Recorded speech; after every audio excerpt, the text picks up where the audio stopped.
What's up? What's up? What's up? What's good?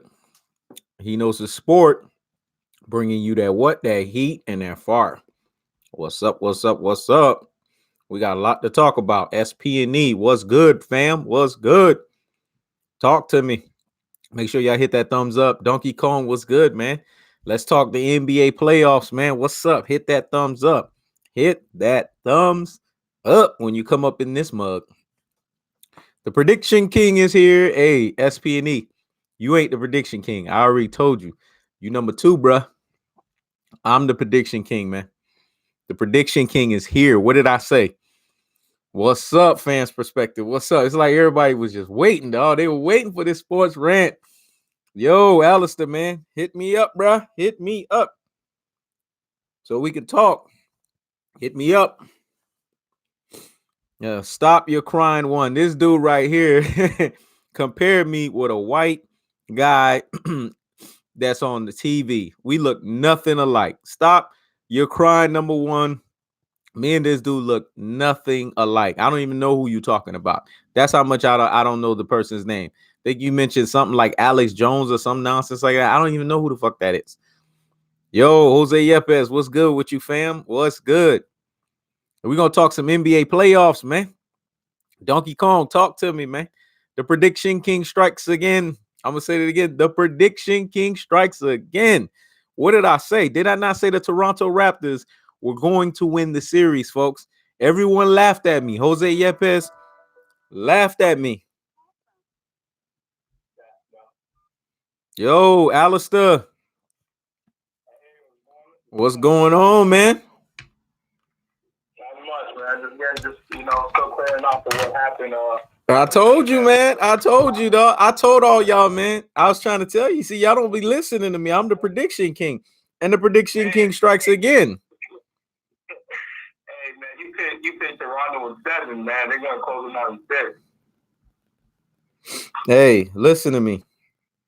Listen to me, man. Listen to me when I tell you. It's going to be a 7-game series because the Milwaukee Bucks are going to win game 6. It's going to be 7 games, man. Trust and believe that. Man, please explain how it's going to be. Let me tell you why. Because the Milwaukee Bucks are going to answer. You have to understand. Giannis Antetokounmpo is mad. He's hot. You know what I'm saying? He knows the critics he's getting about the fact that he don't got a mid-range game. So he's going to have a monster game. I expect the Toronto Raptors to have a game where they wane because they won 3 straight games. So they're going to have a dull game.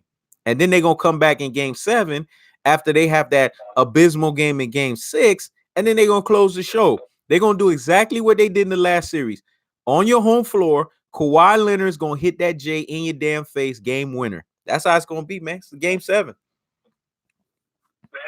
Yeah, that's too much, man. That's like, I don't even know, man. That's some crazy stuff because, I mean, Milwaukee, if we lose game 6, man, there's no way we're going back to Milwaukee, man. This is our shot. This is our shot right here. Well, that's just the truth of the fact of the matter, man. You guys have to understand, man. When I make a prediction on something, it's because I've done all of the weights, the balances, and I've looked at every scenario. And I saw this series was going to be a back and forth series. Now, Toronto won 3 straight games. But you got to remember, before they won 3 straight games, Milwaukee won 2 straight games. So it's not like Milwaukee just, slumped out of nowhere. They slumped because Toronto picked up that defensive intensity. But that's East Coast basketball for you guys, man. On the East Coast, they play physical. This is why I'm trying to tell people, and I tried to tell the Jose Yepeses of the world, without KD Trey 5, the Golden State Warriors could lose to any one of these teams. You guys are seeing these teams are offensive, efficient, and defensive efficient. So Stephen Curry, who plays in a system, Klay Thompson, who plays in a system, that's not going to be enough, man. You need that guy that can flow in and out of the system. The only person who could do that and legitimately put you over the top is KD Trey 5. There's just no way around that, man. I mean, that's the thing, though. Hanging around, he's been carrying the Warriors for like the entire playoff. Mm-hmm. You know what I'm saying? Mm-hmm. The entire playoff, but they still swept the Blazers. Did not predict. Last time I was on the live that the Golden State Warriors were gonna sweep the Blazers. You know what I mean? But you see, this is where people effed up. This is how they effed up. They effed up because they were saying they questioned the series just because of one player. Mm-hmm. Even though you dominated, and you don't question the series, man. Just because you don't question, and that's where they messed up, man. Because they automatically assume that something drastic is going to happen, even though the Warriors are playing with the same team that they won like 2 to something championships with. So you how the Blazers, how automatically was going to be a miracle how the Blazers would come back and win, man. Well, see, you got Jose Yepes saying the NBA needs LeBron and the Lakers, but what he's not realizing, and this is what shows us he's a casual when it comes to the NBA. Man, make sure y'all hit that thumbs up. I got 7 participants and I got 2 thumbs up. Let's hit that thumbs up. So the reason why I say that this cat is a casual is because this dude right here is talking about LeBron and not understanding that basketball is being played at the highest level. This is the most parity we've seen in the NBA playoffs, minus a LeBron James. This has actually been the most fun NBA playoffs. You know why? Because there hasn't been no referee nonsense. You see what I'm saying?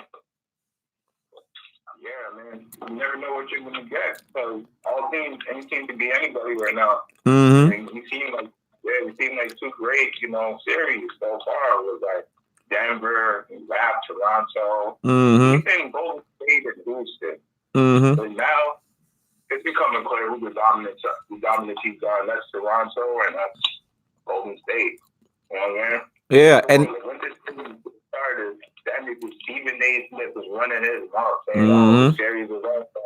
The series was over. Oh my God, I don't know if Toronto will get swept." Next thing you know, after we come back, he's like, "Oh my gosh, Toronto, I'm so shocked that they came back. They proved me wrong." You guys don't say anything. You just say whatever goes, man. We'll say whatever goes. We can't rely on these guys, so we can't rely on these Main Street media. You gotta think for yourself. Can't think with those guys. Yeah. Yep. And look at Jose Yepes. The man said LeBron went 9 straight years to the finals. This is what you have to understand. He went 9 straight years to the finals because it was a Rudy Poo and a plum brain NBA finals. It was a Rudy Poo and a plum brain Eastern Conference. The Eastern Conference is trash, man. It's now started to get relevant because they got a West player in Kawhi Leonard that jumped over there. You know what I'm saying? Now they're looking prominent. But let's keep it real, man. The East was freaking trash. When that Cleveland team was together with LeBron James, Kyrie Irving, and Kevin Love, they were leagues and shoulders above all the competition. And there was no Kawhi Leonard over there to challenge them. So what are you talking about, Jose Yepes, when you sit there and you say that LeBron James went to 9 straight NBA finals? If that's the case, if Kobe played in that weak East, he would have went to 20 straight NBA finals. Jordan would have went to 30. So I don't want to hear that, man. So you need to higgity fucking hush, man. I don't want to hear that nonsense. We got time for that nonsense over here. And then at the same time, just look at the name. His name is Jose Yepes. It tells you right there, just in the name, it tells you he is both a hater and a troll. That's what it tells you. That's right, fans' perspective. Well, you got it wrong. Not 3 for 5. See, and this is the problem with people. They have a fraction issue with LeBron James. I don't know where y'all went to school. Because, see, y'all going by the media. All this 3 for 5, 3 for 6. The fraction is 3 for 9, folks. Because he went 9 times. He had 9 tries, and he only won 3. So when you do the fraction, you're supposed to say 3, and then you're supposed to go whoop, and then put a 9 next to it. No, I get the 3 wins and the 5 losses, but that's not fraction. Remember, you have to understand, fans' perspective. The media, they like to make things look cleaner, especially with LeBron James. So when they say 3 for 5 or 3 for 6, it's a deceiving mechanism to bamboozle your mind to make it seem like it looks cleaner. But imagine if you put 3 for 9. Don't that look worse than 3 for 5 or 3 for 6? So it's 3 for 9, folks. When I went to school, that's how we fraction everything. Last time I checked, LeBron James is an abysmal 33%. And when we look at the 33 percentile, they put 3, then they put the line, and then they put 9 next to it. That's the truest and most properest way to do it. I don't hear this 3 for 6, 3 for 5 nonsense. It's 3 for 9. He's a 33% abysmal NBA Finals average. This is why he is the greatest of all what? Trolls. Not the greatest of all time, the greatest of all trolls. And then Jose Yepes want to turn around and say he's the Canelo of basketball. Are you kidding me? Last time I checked, LeBron James is a bigger star. So how is he the Canelo of boxing? It should be that Canelo is the LeBron James of boxing. That's the way it should sound. It's just comical to me.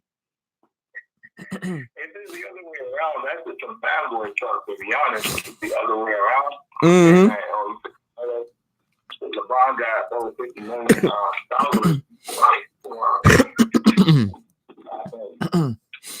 Oh, yeah. And shout outs to D. Jefferson. What's up, D. Jefferson? You know what I'm saying? Shout outs to everyone that's coming on the live stream. Augustus Haynes, I'm glad you put that little emoji smiley face. You know what time it is. Look at here, man. I got 10 participants and I only got 5 thumbs up. Something looked wrong with that picture. That means 5 people didn't hit no thumbs up. Let's hit the thumbs up. 11 people and only 5 thumbs up. What's wrong with that picture there? But let's go on to boxing real quick. You know what I'm saying? Because I like to flip mode real quick. Let's talk about Anthony Joshua ducking Deontay Wilder. We know he don't want those problems. So what's your take on it, man? I don't know, man, because then Deontay Wilder, that happened. I think Deontay Wilder decided to deal with PBC or something. Deontay Wilder? Yeah, he's with PBC. Yeah, I think so I think he didn't want to fight AJ, man.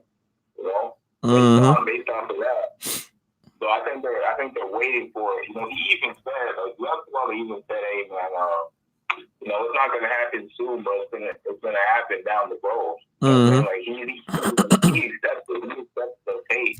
Mm-hmm. You know what I'm saying? But bottom line, Eddie Hearn doesn't want him in there. Doesn't want AJ in there. Everybody knows that.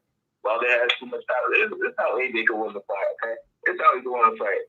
All he has to do, if you want to beat Deontay Wilder, you have to push him back, man. You have to push him back. You have to push him back. That's that deal. You know what I'm saying? If you let the man keep going towards you, the entire fight, trying to outbox him and maneuver him, eventually he's going to catch up because he's never stopped him. He's going the entire 12 rounds. He's never stopped, and he has to stay. And what's unique about Deontay Wilder? This man keeps the same power that he had in the first, all the way to the 12th round, and he's still going. The man is passionate. You see every time he screams and goes like, "My God!" Because he has the fire in him. Things that you can't teach, and he has a very good athletic body. That is a really good athletic body. AJ is too, but I don't know if AJ can handle that. Well, see, here's the problem. SPNE, he's a delusional dude. You could tell he's what I call a AJ fanboy slurperer.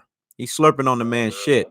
That's what I say when I say these guys are slurperers, because you know what I'm saying, they so caught up into the deity and they so caught up into the fake godness of Anthony Joshua. They're worse than Cinnamon Alvarez fanboys.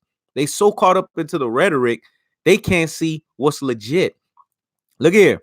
Anthony Joshua, out of his own mouth, I made a video the other day that said that. Out of his own mouth said Dominic Brazil was hard and rugged. But then you got these AJ fanboy slurperers that turn around and say that Dominic Brazil is a bum. So who am I going to listen to? Am I going to listen to the slurperers of AJ fanboys, or am I going to listen to AJ Devo himself? He just gave Dominic Brazil credit and said that the man was hard and rugged. He said it took him 7 rounds to get that dude out of there.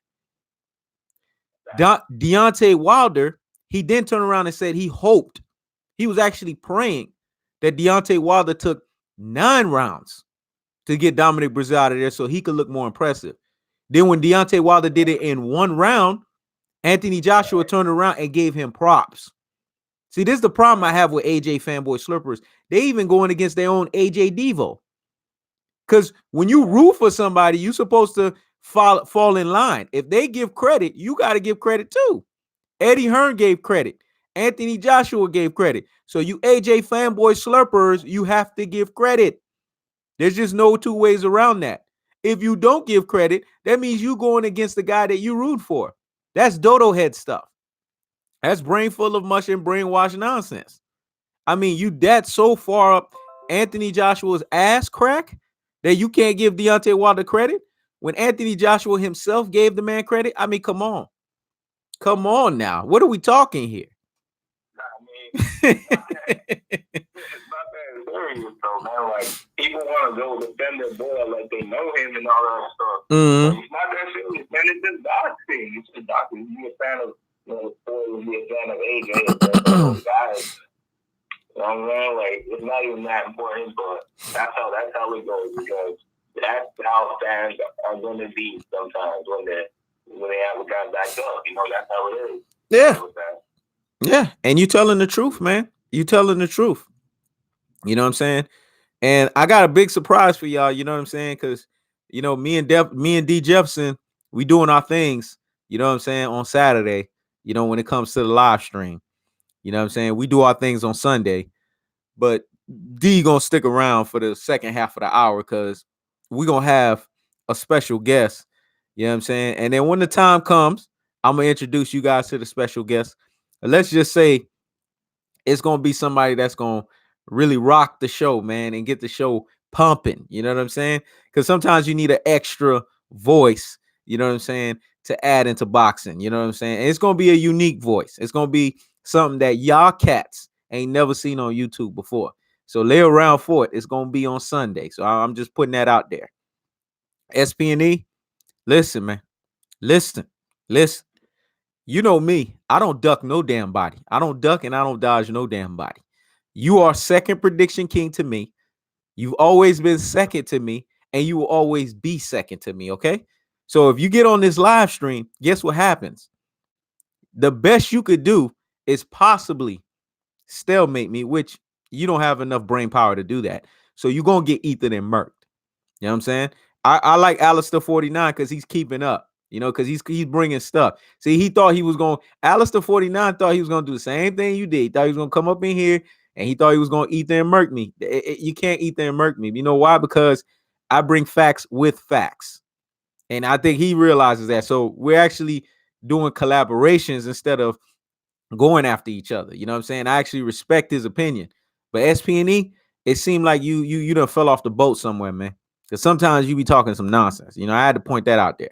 Now go ahead, Alistair 49. What you want to say about the Wilder and the Joshua real quick? Yeah, I was saying, like, man, there's levels to this prediction stuff, that, though. It takes years of studying, years of experience, years of watching fights with TV, so over the years of championship fights, what championship fights? Mm-hmm. I mean, like, all the heavyweights, all the great heavyweights, everything, all the great middleweights, all the welterweights, through all the years, like the 80s, the 90s, the 70s, even way back now, like the 40s, 50s, and 70s, and even to this point, like to this day, you can't just come in boxing and just try to like give them a certain opinion like that. You can't just come. You have to study first, do your homework, be sure of yourself, and then give your opinion. That's how it works. Remember, exactly. To have a good, to have like a good, reason behind what you're saying. Every time it's going to be people like me and you or whoever is going to try to counter that. That's the top of your game. You know what I'm saying? Just come with the facts. Every time just come with the facts. That's it. And see, SP&E, let me counter this. You said, dude, I already studied how you operate. I'm glad you're studying me. That means that my Yoda skills are working and you're being molded. I'm glad you're not being a hard-headed ass Luke Skywalker like the T-Tone Litos of the world, and you're actually taking out the notepad like I always say in my videos and you're scribbling. So that's a good thing. But guess what? Here's one thing you're gonna understand. D Jefferson will tell you, my mind games are vast. Just when you think you figured me out, I done already Sun Tzu, aka Art of War, you because I have another interchangeable situation. So if you think you figured me out, that's the fatal mistake that you've made. Let's just say that you're gonna go in there and think it and have an open mind. Because I'm like the way Mayweather was in the ring. I'm like Earl the True Spence. You think it's easy, but then when you step into the ring with me, or you step into this debate situation with me, you realize, hey, it's not so easy like I thought it was. Because trust and believe, anything you bring up, I have a counter for that all day, every single day. So SPNE, the best you can do is continue to study and continue to learn. T-Tone Toledo, all you do is talk rhetoric, man. That's all you do is talk rhetoric, and you talk all this out of the way topic. It's like you always 3 steps too slow when you're talking basketball. SPNE talking about I learned this since I was 7. Listen, man, I'm glad you learned it since you were 7. Me, let me tell you something, man. I'm like Bane. I was born in it. I was molded by it. So it ain't no 7 years old. It's coming out of the womb knowing this. So you see, like Sun Tzu, I'm 7 steps. I'm already 7 years ahead of your ass. So I told you, you got stuff to learn. You probably a jitterbug, SPNE. How old are you, man? I want to know your age because you said since 7 years old. The way that you talking, I would say you're giving me about early 20s, possibly late teens. You don't seem like somebody that's been around this planet for a while.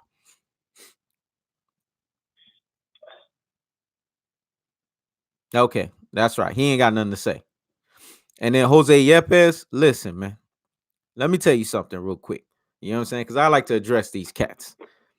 Oh, 33? That you should be ashamed of yourself. You 33 and you reason like that? Oh my God. If I was 33 years old and I thought on the level that you thought on, man, I would slap myself 33 times. I'm gonna say it again. I would slap myself 33 times because I'm thinking with the brain power that I'm seeing in front of me, you 18 years old. That's what I'm thinking. What's up, Vanessa Jones? How you doing? Shout outs to Vanessa Jones. You know what I'm saying? We got a lady in the chat. That's what I'm talking about. But yeah, SPNE, that if I reasoned the way that you did at 33 years old, I would feel like hogmosh. I really would. You know what I'm saying? That's sad. But what you got to say, Alistair 49? Yeah, I can tell you actually get like a real big kick off of all that, bro. Going at people. You love that. You love that shit. Oh yeah. You know what I'm saying? And I want to delve into one last topic, you know what I'm saying, before I ride on out. What's up, Jose Martinez? Now that's a real G out here in these boxing streets and NBA streets. Jose Yepes, I did request your Facebook request. It looked like you had like 5 different pictures. I don't know which one it is because there's like a million Jose Yepeses. So I don't know which one. All I know is I accepted all of them. So I don't know what you're talking about, bro. Anyways, Jose Martinez, what's good with you, bro? What's going on, man? What's going on? SPNE, you gonna get that work? You know what I'm saying? Just show up on Saturday, man. Does hit me up? You know what I'm saying? On my email address, and then I'll give you that work. You know what I'm saying? It'll be me, you, and D Jefferson. Well, actually, it won't be me only, the only one ethering and murking you. It'll probably be D Jefferson ethering and murking you too, because you might say something dumb that he might have to come on the back end and get you as well too. But I want to get to the next topic. The next topic is this: Keith one-time Thurman. What's up with him when they ask him the question? And this ain't even got nothing to do with Manny Pacquiao. This is Earl Spence. What happened to him when he turned around and said, they asked him, are you going to fight Earl Spence? And he said, ask me in 2020. What's your take on that, Alistair 49? Because he said that. He said that before. Like last time he said, man, he's really honest about it too. He's like, you know what? I don't think it's gonna happen this year. I don't even think it's gonna happen next year. I think it's gonna happen around 20. I got interviews like last year or whatever. So when he said that, I wasn't surprised because it's just that he sticks to his game plan. And I think that that's smart for Keith Thurman to even go that route to not fight Earl Spence. We all know what's gonna happen when you fight Earl Spence. I know you do. But it's okay because, Keith Thurman's a very good fighter. But Earl Spence and Terrence Crawford both beat him. And I think he understands that. But what he's trying to do is he's trying to milk the public into building up this fight, this big blockbuster, build it up to 20 million, not 20 million, to 20 and 20, so then he can make as much money as he can off of that fight alone instead of just spending, right now, and then we're getting a little bit of a base bet. He wants to make this a big spot set. Pay-per-view over 1 million guys, all that good stuff. Then he wants to eat from it, keep eating from it. But I don't know. You have to get through Pacquiao first and foremost. I believe Pacquiao. I do think that he beat luckily, except for Earl Spencer. Yeah, Earl Spencer. I guess he's the top guy right now, or whatever. I guess so. Him and Terrence Crawford. But I know for certain he beat Keith Thurman. Keith Thurman talking about he's getting a KO. Come on, man. He does have forward. But Manny Pacquiao, if he shows up like how we say with Adrian Broner, the man is coming to the guy.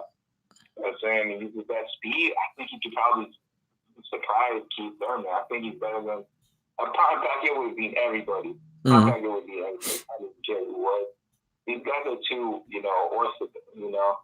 They're too orthodox. They fight so conventional is the word. But yeah, because of that, I don't know. I don't see anybody being no guy. Well, let me just say this. Let me just say this real quick. You know what I'm saying? And I'm gonna elaborate on this because I feel I need to do some extra elaboration here. Listen, man. Keith Thurman, I've said this before and I'll say it again. And the prediction king strikes again. When I say that, that means a prediction is going to happen exactly the way that I say it's going to happen. Keith one-time Thurman is going to steamroll AARP retirement Pac-Man and send him into his AARP way via 10th round TKO stoppage via a steamroll. He's going to give him the Juan Manuel Marquez treatment times 2. Because in this instance, Manny Pacquiao is going to be laid out for a little longer. Because Keith one-time Thurman got more power than Marquez. So when he hits and he connects, and it's going to be a counter shot. Remember, I told y'all that because Keith Thurman does not take opponents that he knows he can't beat. I know that about him. That's why he stays away from Earl the True Spence. That's why he stays far away from Terrence Bud Crawford, because those guys give him problems that he don't want to deal with. There are puzzles that he don't want to deal with, and they will expose him. They will embarrass him. They will mess with him psychologically in so many different ways, so many different forms, and so many different variations, and he don't want to deal with them. But Manny Pacquiao, he got no more legs. His legs are like anvil. His hands move way faster than his legs at this point. Manny Pacquiao is shot in that area, folks. Y'all need to wake up and smell the coffee. He's done. He's fighting longer than what his career is supposed to be. Now, he has a whole group of people in Philippines he has to take care of, because he's a billionaire over there. So that's why he's fighting, so he can continue to take care of that whole country. So we got to keep everything in its proper perspective. That's why Manny Pacquiao is fighting longer than he should, because he has a whole country that's counting on him. But guess what? That whole country is failing him because he should have been retired and he should have been the president or the senator of Philippines. Because guess what? He's getting steam rolled. He didn't learn from Floyd Mayweather. Floyd Mayweather got out of there at 40. But that's a product of Bob Arum not taking care of him and taking all of his damn money. That's why you see he came to the Al Haymon side. Now he's understanding he's getting taken care of. But that's on him. Just like Terrence Bud Crawford, you know what I'm saying? That Negro can't count his money. He don't know how to count his money, him and Bomac. That's why they staying with Bob Arum. That's on them. But the point that I'm trying to make is this. Keith Thurman is ducking that Earl the True Spence work because Keith Thurman knows what time it is. He knows that Earl the True Spence is going to bulldoze his ass, and he doesn't want to get that bulldozing. You know how when a lawn, when you have that lawnmower that's sitting there and it's just that lawn, it's just getting that lawn, it's getting that grass off that lawn. That's what Earl the True Spence gonna do to Keith Thurman, and Keith Thurman don't want that. So Keith Thurman's telling himself, look, man, you better not duck me, son. But in this case, I'm ducking Earl Spence because I'm duck time. That's what he's doing. He's becoming duck time in that situation. Because every time you deliberately are being asked about that fight, and then you deliberately say, ask me the next year, ask me the next year. That's not an open duck. That's an obvious and blatant duck, man. I'm gonna say it again. It's not an open duck. It's a obvious and blatant duck. He's ducking that, man, because he has the utmost respect, because he knows Spence is going to demolish him. And see, Jose Yepes says Spence is done. Spence fights once a year. It's because he's a boogeyman, you dodo head. Nobody wants to fight him. Nobody's clamoring to fight him. And if Terrence Bud Crawford wants that work, Terrence Bud Crawford has to have that one roadblock. Because guess what? Earl the True Spence is the A side. You know what the one roadblock is. I've already said it. It's called Kell Brook. That's what it is. Because Terrence Bud Crawford has not fought a real welterweight yet. Unless y'all forget, lest I have to remind y'all asses. He has not fought a real welterweight yet. And Kell Brook will be the real welterweight test. And when he fights Kell Brook, then we will know where he stands. We will really know where his true levels is at. I like Terrence Bud Crawford. You heard me say that. He's number 2 in my book. But he has not fought a real welterweight. I don't consider Jeff Horn a real welterweight. I don't consider an Amir Khan 5 years past his prime a real welterweight. I don't consider a Jose Benavidez with one leg a real welterweight. But Kell Brook, yes, because if Kell Brook is 75% of himself, Kell Brook is not somebody you can just knock out. And see, people laugh at me and they say, oh, Triple G retired him. No, he didn't. Because if Triple G retired him, how come he was able to have the performance he had against Earl the True Spence? You dodo head. When he fought Triple G, he wasn't even at his best because he didn't fight in his natural weight class. See, I'm always teaching these cats boxing, man. Just like SPNE. He thinks he can hang with me. I'm teaching Jose Yepes. So take out your notepad and scribble, boy. He fought Kell Brook at a weight class that didn't even belong to him. But when Kell Brook went back to his natural weight class against Spence, he was in his natural weight class. That's why he performed at his best. Man, what I said was just too deep, man. Yeah, I'm gonna leave it. I'm gonna throw it to you, Alistair 49. I said something that was too deep, bro. Yeah, you said that. I believe, look, man, Kell Brook, he's a beast, bro. Like, I feel this, man. If he had it done at Triple G, so he would have. I feel he would have had a lot of confidence that he was needed to take it to the Earl Spence fight. But I mean, the dude, he gambled, bro. He actually went all the way up. All the way up away from I didn't take all of Triple G's down, it didn't happen. So he went back down, fought Earl Spence, and he got, what happened is with Triple G, he almost blinded him in like one eye or whatever, and the doctors were saying like if he took one more big shot to the eyes or whatever, he was gonna go blind in one eye.